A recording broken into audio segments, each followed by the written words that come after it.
Power star ని festival గా present చేసే మాస్టర్ ఆయన. సో నా ఉస్తాద్ భగత్ సింగ్ ని మన ముందుకు తీసుకొస్తున్నారు డైరెక్టర్ హరీష్ శంకర్ గారు will speak. Thank you all. కాదు, రాశి కన్నా డ్యాన్స్ చేయడం లైవ్గా చూస్తారా?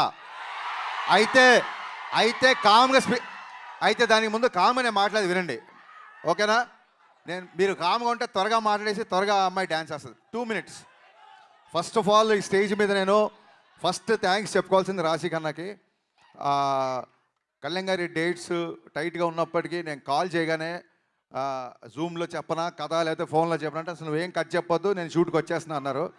సో షూట్కి వచ్చి కథ విన్నాక అప్పుడు ఫస్ట్ సీన్లోకి వచ్చారు. థ్యాంక్స్ రాశి, I'm always indebted to you. Thank you so much.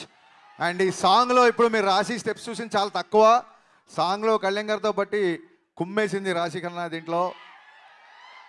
And thanks రాశి for coming the promotions also. our entire Ustad Bhagat team is so thankful to you.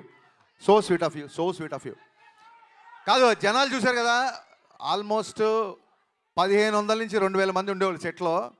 Kalyan గారిని ఫస్ట్ టైం ఆ costume ready చేసుకొని కళ్యాణ్ గారిని సెట్లోకి తీసుకురాగానే ఆయన సెట్ని జనాల్ని చూసి ఏమన్నారు తెలుసా? మీరు వినండి. ఇప్పుడు ఏంటి ఇంతమందితో నేను డ్యాన్స్ చేయాలా అన్నారు ఆయన ఫస్ట్. అనగానే సార్ మరి దేవిశ్రీ ప్రసాద్ ఇచ్చిన బీట్స్కి ఆ మాస్ మూమెంట్కి మరి ఈ మాత్రం స్పాన్ కావాలి సార్ అనగానే ఆయన ఏమన్నారంటే, సరే దేనికైనా మానవ ప్రయత్నం ఇంపార్టెంట్, నా ప్రయత్నం నేను చేస్తా అన్నారు. అనగానే నేను కొంచెం అలా సీరియస్గా అలా చూస్తుండిపోయా. అప్పుడు నా మొహం చూసి ఆయన, నువ్వు అలా ప్రతిదానికి చిన్న పుచ్చుకోకు, సంపేద్దాం పదా అన్నారు.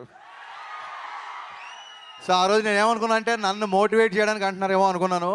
కానీ లోపలికి వెళ్ళాక నా ఫుల్గా డ్యాన్స్ కూడా చేయలేదు. ఫస్ట్ రిహార్సల్ జస్ట్ ఇలా చూసుకొని స్టార్ట్ మ్యూజిక్ అని ఒక రిహార్సల్ అది చేస్తే set claps whistles దద్దరిల్లిపోయింది.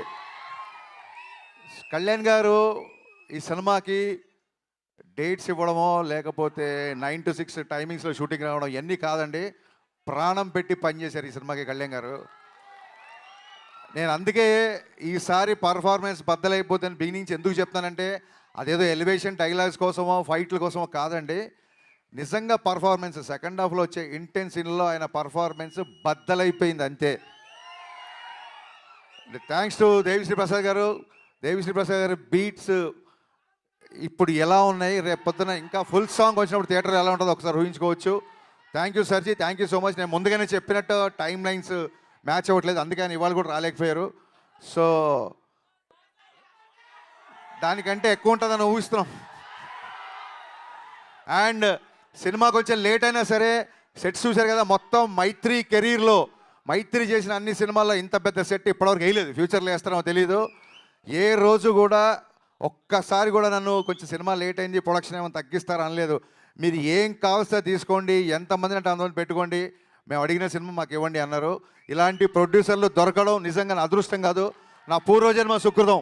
Sir Ravi sir, thank you so much. Thank you అండి. సౌండ్ వేసుకోండి. ఇంకా లైవ్ లో రాశి గారితో పాటు డైరెక్టర్ గారు కూడా ఒక స్టెప్ వేస్తే బాగుంటుంది కదా. కళ్యాణ్ గారి స్టైల్లో మానవ ప్రయత్నం చేద్దాం మరి.